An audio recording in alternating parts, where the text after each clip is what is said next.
Xin kính chào quý cô bác, anh chị, các bạn và các em. Một ngày bình an sẽ đến với tất cả mọi người. Trân trọng giới thiệu đến quý vị phần 3, phần 4 của tác phẩm Đừng chết ở Ả Rập, tác giả Nghiêm Hương. Xin mời quý vị cùng lắng nghe. Phần 3 có tựa đề Iris.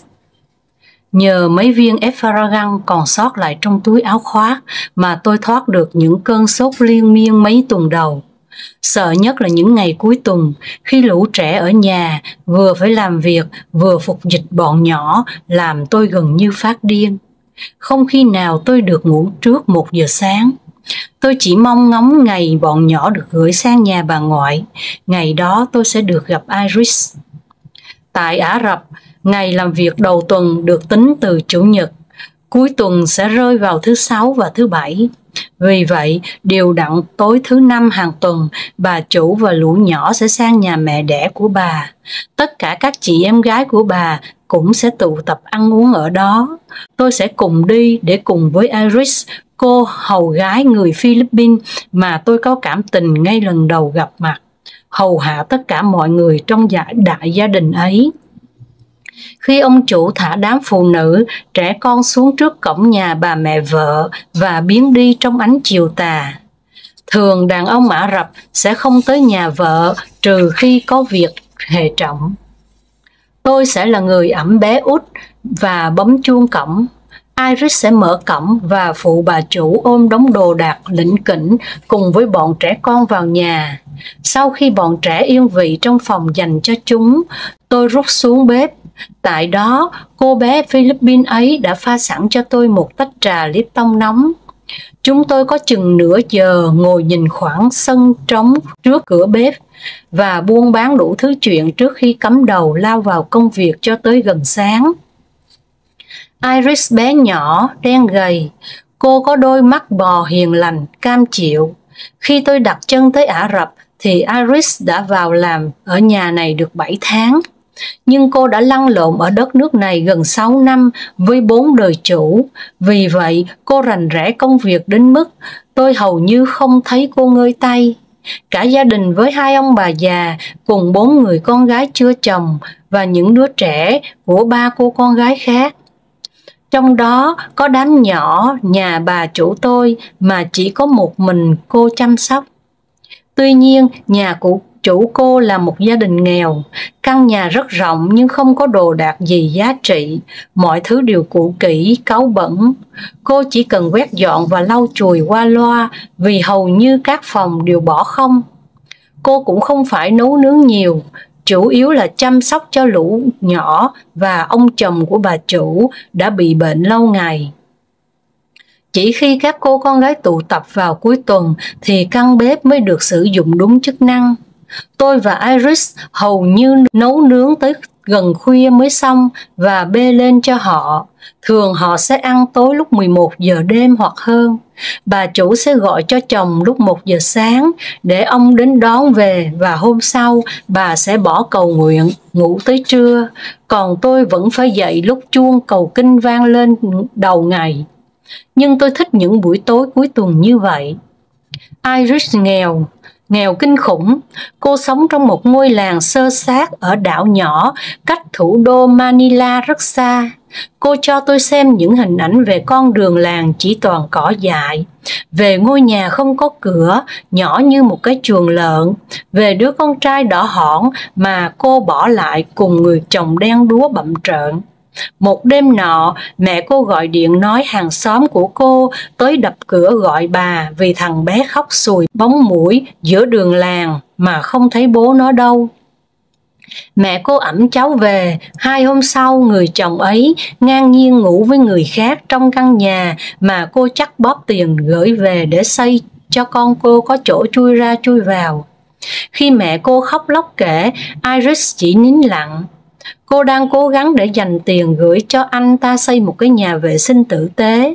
Cô nói hiện tại cả nhà vẫn đi vệ sinh bằng những miếng ván bắt ngang qua cái mương nhỏ chảy quanh làng. Tôi đã được đọc những tin nhắn anh ta nói sẽ chờ cô về, sẽ chung thủy với cô chính ngay cái ngày mà anh ta dắt gái tới nhà. Iris giữ những tin nhắn ấy và nói với tôi làm việc ở đây xong cô sẽ sang Hồng Kông. Cô có bạn đang làm giúp việc ở đó, lương sẽ cao hơn và không cực khổ như nơi này. Tôi muốn hỏi cô rất nhiều. Cô sẽ trả lời, tôi tin thế, nhưng rồi nhìn vào đôi mắt nâu to buồn thăm thẳm kia, tôi nghĩ mọi câu hỏi đều là thừa. Một bữa, tôi tặng cho Iris cái áo khoác da đang mặc trên người khi tôi thấy cô nhìn nó chằm chằm. Cô đã ôm tôi không nói, cô muốn khóc vì lồng ngực cô nức lên nhưng không có giọt nước mắt nào chảy ra cả, và cô ôm cái áo đi vội về phía cầu thang. Cũng như tôi, Iris ở trên sân thượng. Trong căn phòng quay bằng tôn, gió hút lạnh cống. Tôi biết cô sẽ cất cái áo cẩn thận cho tới khi rời Ả Rập mà không đụng đến. Đó là món quà xa xỉ nhất mà cô có được. Sau này Iris nhắn tin cảm ơn và đã nói với tôi như vậy. Đêm nọ, bà chủ ở lại, bảo tôi tự tìm chỗ ngủ. Tôi trèo lên phòng cùng Iris lúc gần 2 giờ sáng. Sau khi dọn dẹp xong, người tôi mỏi nhừ, hôi hám và không thể nhắm mắt được. Tôi đưa cho Iris vài cái quần lót mới mà tôi mang theo sang đây để thay đổi, vì tôi đã nhìn thấy cô phơi những cái quần lót rách không thể rách hơn. Iris nhìn tôi, Ate. Tiếng Philippines có nghĩa là chị cả. Sau này em sẽ sang Việt Nam tìm chị. Tôi cười, tình cảm bộc phát, thường rất dễ thương như vậy. Rồi Iris nhắm mắt lại im lặng. Tôi đã tưởng cô ngủ, nhưng một hồi sau Iris bật dậy. Hôm qua em mới bị ông chủ bóp ngực lúc bê đồ ăn cho ông ấy. Tôi không tin vào tai mình. Nhưng ông ấy đã 77 tuổi và gần liệt rồi cơ mà. Cô quay lưng bảo tôi, chị không tin em thì thôi, chứ còn em bị ông ấy sờ mông hoài à. Nếu chị có bị vậy thì đừng kể cho ai nghe biết, vì kể chị sẽ bị đi tù đấy. Tôi ngồi hẳn dậy. Em nói vậy có ý gì? Iris thủng thẳng. Chẳng có gì cả. Ở đây chị nên biết đàn ông khác gái lắm. Họ không được biết mặt ai ngoài mặt vợ mình. Mà các bà vợ đẻ khiếp lắm. Em làm 6 năm rồi. Em biết đàn bà ở đây không được phép ngừa thai, bỏ thai, nên nhà nào chí ít cũng phải dăm 7 đứa. Rồi các bà xồ xề, béo lên cả tạ. Mà là vì các bà ấy lười lắm, chẳng động tay chân vào việc gì. Nhà nghèo đến mấy cũng thuê người làm. Vì con đẻ ra bao nhiêu, nhà nước nuôi bấy nhiêu nên cứ đẻ thoải mái. Cứ mập ú, cứ làm biếng. Ai nhìn chả phát ngán. Các ông thì không thể ngoại tình được. Ở đây ngoại tình là chém đầu không cần xử. Thế nên mấy ổng tìm những người như chị em mình để gạ tình. Vì nếu bị phát giác, các ổng sẽ an toàn, chỉ có mình là chết. Mấy ổng sẽ nói với vợ là họ bị chị quyến rũ. Vợ mấy ổng sẽ gọi cho cảnh sát. Còn nếu không bị phát giác, chị mà kể cho vợ ổng thì họ sẽ ngay lập tức vu cho chị tội quyến rũ chồng họ. Rồi họ gọi cảnh sát. Thế là đằng nào chị cũng xong đời. Chị biết vì sao Philippines đã đóng cửa xuất khẩu lao động sang đây không? Vì đã từng có người thòng dây ra cửa sổ treo cổ, và một người nữa bị chặt đầu mà không ai cứu được đấy. Với lại em không biết cô kia có phải tự tử hay không, hay bị người ta treo cổ lên rồi nói với nhà nước bên em là ngoại tình với chồng của chủ nhà rồi tự tử. Vậy đại sứ quán để làm gì? Iris quay lại cười mỉa mai. Thì để làm màu. Kinh Koran là luật. Chính phủ có can thiệp thì họ cũng đã làm xong theo luật của họ rồi. Cuối cùng tôi chăm chú nhìn Iris. Em biết nhiều vậy. Có đúng những gì em nói là sự thật không? Không lẽ đàn ông ở đây là vậy hết à? Mắt Iris thoáng lóe lên. Chị nên lấy WhatsApp của em để lúc cần thì nhắn tin cho em hoặc gọi cho em nhé. Tôi im lặng. Hai cái chăn đắp trên người mà tôi như đang nằm không quần áo giữa trời mùa đông vậy. Iris cũng im và một lúc sau tôi nghe thấy hơi thở của cô chuyển thành những tiếng ngáy nhỏ. Tôi không rõ Iris còn biết những gì. Có vẻ cô quá rành về đất nước này. Sáng hôm sau khi trở về, tôi xin số điện thoại của Iris. Cô cũng nhờ được một trong những anh bạn trai của cô mua giùm cho tôi cái sim 3G. sáng sớm khi ra cổng đổ rác, Iris được anh chàng lén mang tới cho. Iris nói anh ta là tài xế cho ngôi nhà đối diện. Vài lần anh ta nhìn thấy cô và sau đó lao qua đường xin số điện thoại. Họ chẳng thể gặp nhau, không có cách nào cả, nhưng họ nhắn tin và gửi hình chụp cho nhau vào lúc đi ngủ. Đôi khi cả những hình ảnh khỏa thân.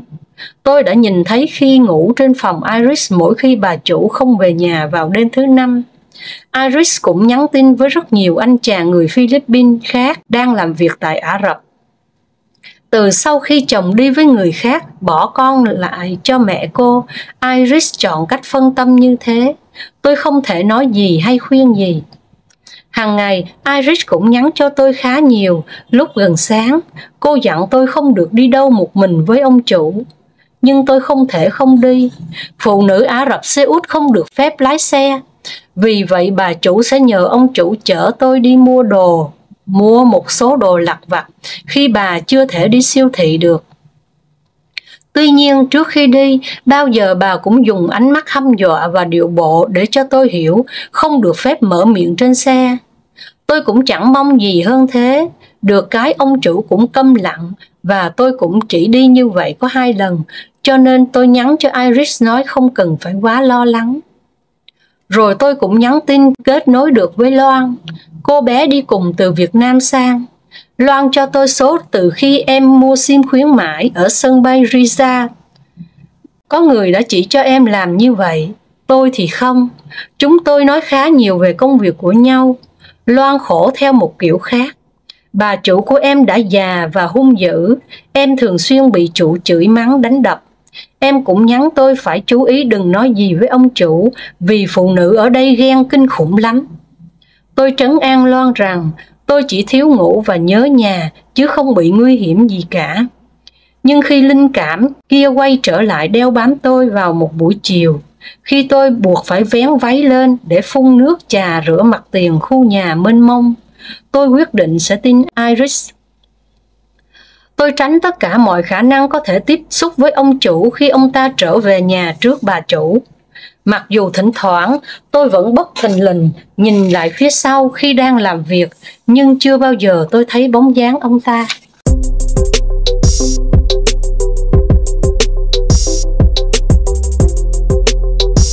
Phần 4. Đại chiến với ông chủ dâm ô.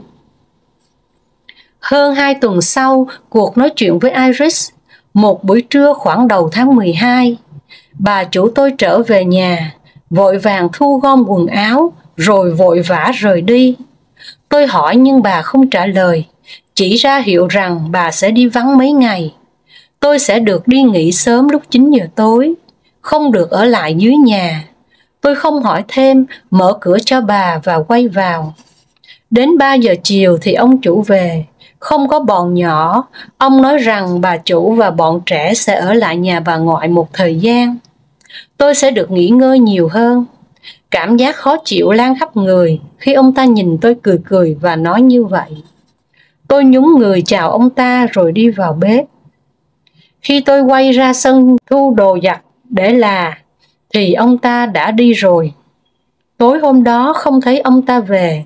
Tôi nhắn tin cho Iris thì cô nói ông ta đang ở trong bệnh viện cùng bà chủ. Mẹ của bà bị đột quỵ, phải đi cấp cứu, nên tất cả đều ở trong bệnh viện. Iris ở nhà trông lũ nhỏ và ông già kia.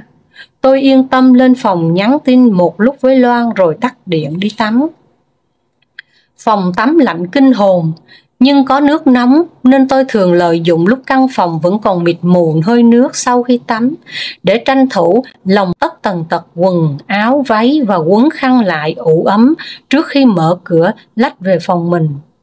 Tối nay cũng vậy, khi tôi quấn khăn lên tóc và bước ra thì một bóng đen chờ sẵn, đứng lù lù ngay trước cửa. Tôi la hoảng lên vì nghĩ là ma, nhưng khi người đó túm lấy tôi một cách thô bạo, đẩy vào phòng và tống tôi ngã xuống tấm đệm bẩn thỉu, thì tôi hiểu hết, tôi đã sơ suất không khóa cửa sân thượng. Ông ta ấn tôi xuống đệm rồi nhổm dậy bật đèn. Tôi tranh thủ vơ lấy điện thoại theo bản năng, vì thật ra tôi chẳng thể gọi cho ai lúc đó. Nhanh như cắt, ông ta giật điện thoại của tôi và quăng thẳng vào cái thùng cạnh tường. Tôi chống trả điên cuồng, nhưng mặc kệ tiếng chửi rủa của tôi, tay ông ta lật tung váy tôi lên. May mắn thay, hôm đó là một ngày lạnh âm độ nên tôi xỏ thêm cả quần jean bó vào bên trong chiếc váy dài dày cộp, thay vì chỉ mặc một cái quần len bình thường. Tôi rít lên, nếu ông mà tiếp tục, tôi sẽ cào nát mặt ông ra, rồi ông tự đi giải thích với bà chủ nghe chưa?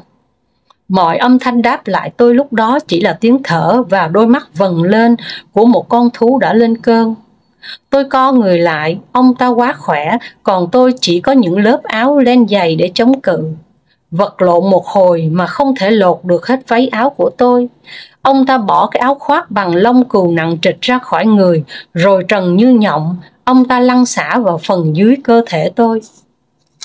Không biết run rủi thế nào mà khóa quần kẹt cứng. Tôi nước mắt lưng tròng, thở hổn hển, tay bịt mũi vì hơi thở thối khẩm của ông ta, tay giữ khóa quần. Rốt cuộc sau khi bóp chỗ kín của tôi đau điếng và không thể thọc được tay vào trong, ông ta bỏ cuộc, đứng lên cười nham nhở. Chúc ngủ ngon. Tôi lao ra khóa cửa sân thượng lại khi ông ta bỏ đi. Run rẩy, tôi nhìn cái bao cao su trên tấm nệm của mình. Đầu óc tôi bấn loạn. Ngay ngày mai tôi sẽ rời khỏi đây và trở về bằng mọi giá. Tôi cảm thấy sắp thần kinh đến nơi rồi. Tôi ngồi trong căn phòng không có chốt cửa suốt cả đêm. Đã mấy lần tôi nói với bà chủ về việc phòng tôi không có chốt phía trong. Nhưng bà ta nói rằng chỉ cần khóa cửa sân thượng trước khi ngủ là đủ. Bà ta cũng không cho tôi khóa cửa ngoài. Thỉnh thoảng bà ta sẽ lên lục lọi đồ đạc của tôi mà không thèm giấu giếm. Lúc đầu tôi cảm thấy tức giận sôi máu, nhưng sau rồi tôi mặc kệ, vì cũng chẳng còn gì ngoài mấy bộ quần áo, mấy cuốn sách tôi mang theo cũng bị bà ta thu mất. Có lẽ vậy nên chồng bà ta cũng cho mình cái quyền lục lọi người tôi thì phải. Tôi nhắn tin cho Iris ngay lúc đó với một cảm giác vỡ vụn. Tới trưa cô mới trả lời. Cô không nhắn tin mà điện thoại. Dường như cô sợ tất cả mọi dấu tích lưu lại sẽ là bằng chứng chống lại cô. Trên điện thoại Iris nói tôi hãy liên hệ với đại lý tại Việt Nam xin đổi chủ. Cô dặn tôi phải đề phòng vì cái gì chưa thực hiện được thì ông ta sẽ làm đến cùng. Ngôi nhà này cứ một tháng lại đổi người làm, nhưng Iris chưa hề hé răng nói với ai như với tôi. Đã có người bỏ trốn ở đây nhưng không thành. Lần cuối là 6 tháng trước. Khi Iris mới tới nhà chủ mình được 1 tháng thì nhà chủ tôi cũng bị đổi người. Cô dặn tôi luôn luôn phải mở chế độ ghi âm trong điện thoại và phải mang theo điện thoại giấu ở tất cả những chỗ mà tôi sẽ làm việc trong ngày. Nếu có ghi âm tôi sẽ xin về Việt Nam được. Cô nói rất nhanh rồi cúp máy. Tôi nhắn tin về cho đại lý Việt Nam thông qua Zalo của Xuân, cô thư ký của văn phòng môi giới lúc tôi đăng ký. Xuân hay nhắn tin hỏi han tôi, nhưng khi tôi kêu ca về giờ giấc và khối lượng công việc thì cô thường ngập ngừng lảng tránh. Thi thoảng cô nhắn lại nói sẽ cố gắng giúp đỡ tôi. Loan và tôi đều biết Xuân hứa trong sự bất lực. Chủ văn phòng đại diện tại Việt Nam là một người đàn bà mà chỉ cần nhìn vào khuôn mặt cũng đủ biết tính cách. Gò má cao với đôi môi dày và ánh mắt điêu ngoa cùng giọng nói ngọt lợ khiến tôi không tin tưởng từ khi bước vào văn phòng. Ngay lúc ấy tôi chưa biết bà ta là chủ văn phòng mà cứ tưởng là Xuân, cô gái nhỏ nhắn xinh xắn tiếp tôi mới là chủ. Sự chân thành trong cách nói chuyện của Xuân làm tôi bỏ qua người đàn bà kia. Vả lại tôi cũng bị thuyết phục bởi những điều kiện mà Xuân nói với tôi khi được hoặc bị lừa ký hợp đồng. Thật ra những câu chữ mà Xuân sử dụng tại văn phòng là hoàn toàn chính xác. Vì khi ký hợp đồng, tôi cũng đọc tất cả những điều đó bằng cả tiếng Việt và tiếng Anh. Trừ việc còn một bộ hợp đồng bằng tiếng Ả Rập thì có trời mới biết. Họ bắt tôi lăn tay đồng ý ký vào những điều gì trong ấy. Bây giờ khi tôi hiểu rằng những đoạn video kia là cò mồi và những điều kiện được ký kết tại Việt Nam sẽ không có chút giá trị gì khi bước chân vào khu nhập cảnh ở sân bay tại Ả Rập thì đã quá muộn. nhưng cũng không còn kênh liên hệ nào khác ngoài tài khoản Zalo vài bữa mới online một lần của văn phòng. Tôi chờ đợi trong vô vọng mà chỉ còn biết làm theo những gì Iris chỉ dẫn. Lúc tôi xuống nhà dưới để chuẩn bị làm việc thì ông ta đã đi khỏi. Tôi biết thế vì cửa chính đã bị khóa chặt.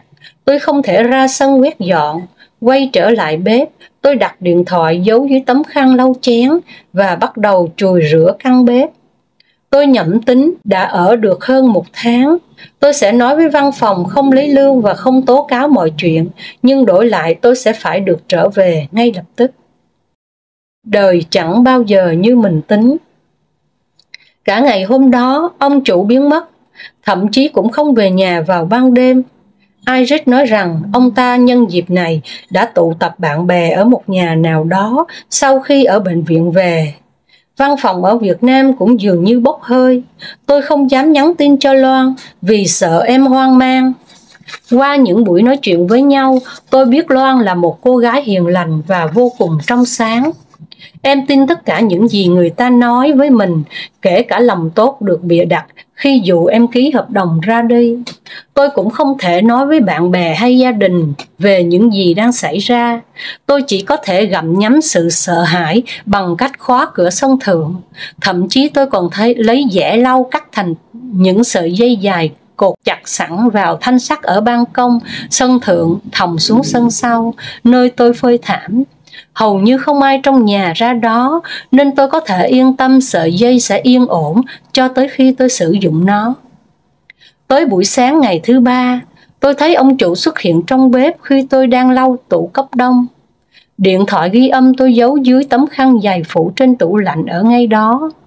Có cả một con dao nhỏ ngay trong tầm tay tôi nữa. Tôi im lặng, mặc cho ông ta tiến tới mở cửa tủ lạnh, lấy bình sữa và bảo tôi chuẩn bị đồ ăn sáng.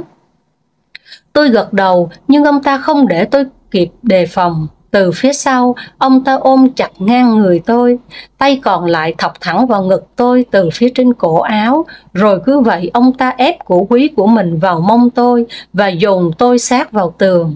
Chỉ đợi có thế, tôi gào ầm lên, át cả tiếng máy của chiếc tủ cấp đông đang chạy rè rè bên cạnh. Tôi hét ầm lên vì sao ông ta lại làm như thế khi vợ không có nhà, vì sao lại hiếp tôi hết lần này đến lần khác. Lần này thì ông ta cười to và rít vào tai tôi một tràng tiếng Ả Rập. Tôi nghe được một từ tắc. Tôi đã không nhớ điều mà Iris nói với tôi rằng không được phép hở tóc ra cho đàn ông nhìn thấy. Bởi ở đất nước này, hở tóc ra cũng giống như đang khỏa thân trước mặt người khác vậy. Có lẽ ông ta đã rình những buổi trưa trời hửng chút nắng. Tôi trốn việc, tranh thủ lao lên gội đầu và quay xuống trước khi bà chủ về. Thường tôi sẽ không quấn tóc lại cho đến lúc nghe tiếng cổng điện cuốn lên bên ngoài. Có lẽ ông ta cũng đã nhìn thấy tay tôi cuốn váy lên rửa sân sau khi giặt giũ xong. Nhiều cái, có lẽ lắm, nhưng có điều chắc chắn rằng lần này ông ta sẽ không thể giở trò với tôi như với những người khác được nữa. Cơn điên của ông ta mỗi lúc một tăng. Tôi vừa vật lộn vừa gào thét, cố gắng tiến lại gần con dao ngay trước mặt. Tôi bỏ qua cơn đau khi ông ta cấu véo, ngắt nhéo ngực tôi. Tôi chỉ còn tập trung vào việc cho mọi người nghe rõ những âm thanh kinh tởm ông ta đang tạo ra mà thôi.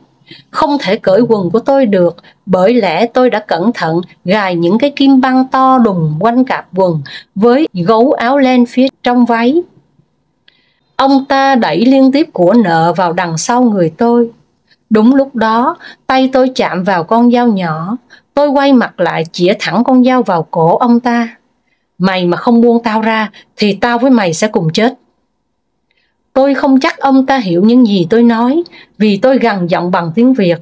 Tuy nhiên, nhìn thấy con dao trong tay tôi thì ông ta bỏ tay ra khỏi ngực tôi và lùi lại. Căn bếp bỗng nhiên chao đảo.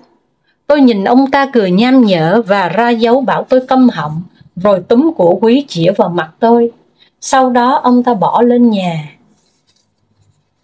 Người tôi rã rời khi cầm điện thoại chạy ra sau vườn, chỗ góc khuất mà tôi thả chiếc dây bằng dẻ xuống. Đầu óc choáng váng trong cơn giận vừa bùng nổ.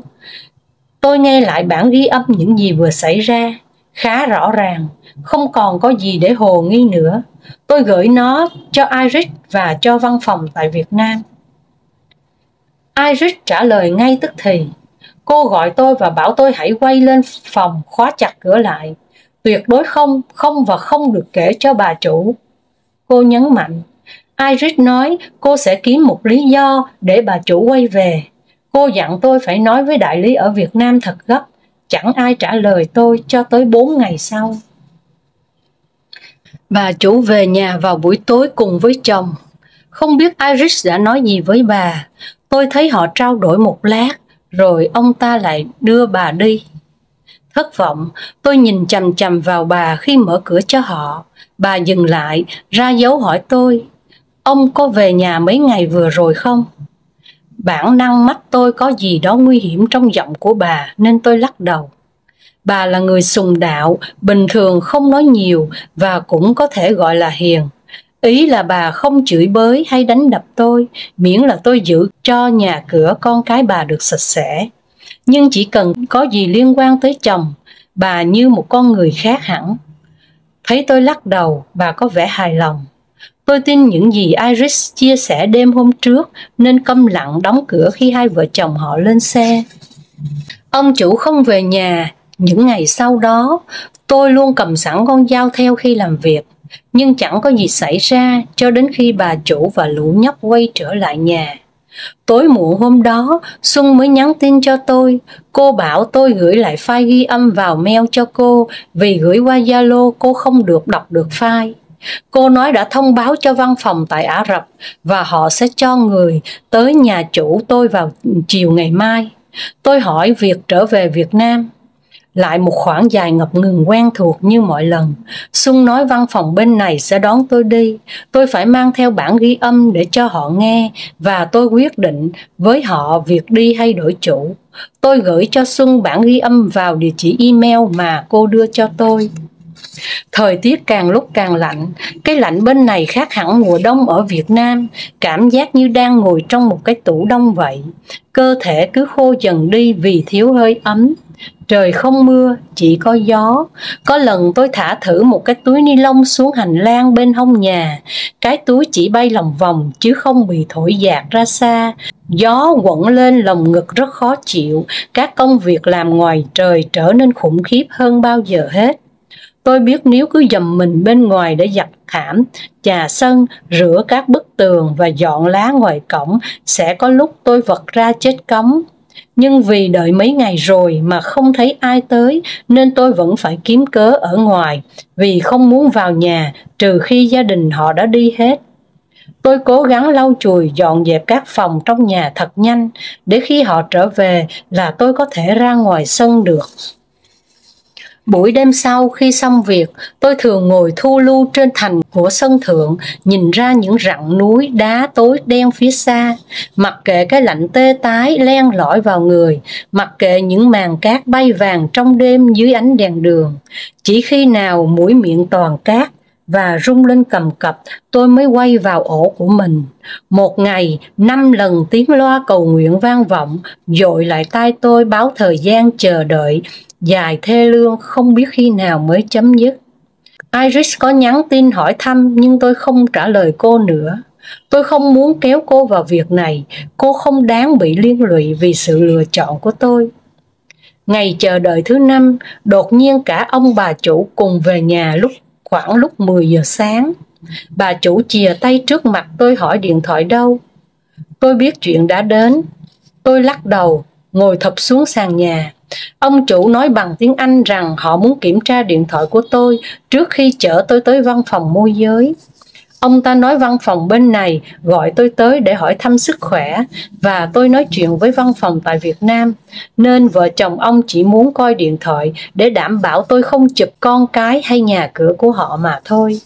Tôi hiểu văn phòng bên này đã giấu vợ chồng họ về lý do đưa tôi đến văn phòng. Tôi cho họ xem, điện thoại tôi cài mật khẩu phần thư viện ảnh và họ cũng chẳng rành lắm nên trả lại cho tôi. Chỉ mình tôi đi với ông chủ, bà chủ ở lại. Tôi không mang theo bất cứ thứ gì ra khỏi nhà sau khi bà ta đã lục soát tôi rất kỹ càng. Tôi chẳng thể ngờ mọi chuyện tồi tệ vẫn chưa bắt đầu. Văn phòng môi giới nhờ vụ hiếp dâm của tôi đã được lời to. Còn cuộc đời tôi thì bị đẩy tới một ngưỡng mới mà nếu được chứng kiến, bạn sẽ chỉ có thể thốt lên rằng cạn lời. Chương 3 và chương 4 của truyện Đừng chết ở Ả Rập xin được phép dừng lại ở đây. Hẹn gặp lại quý vị vào lúc 5 giờ 30 sáng trên kênh Cô Khanh đọc truyện và lúc 20 giờ trên kênh Truyện Mới Mỗi Ngày. Xin chào.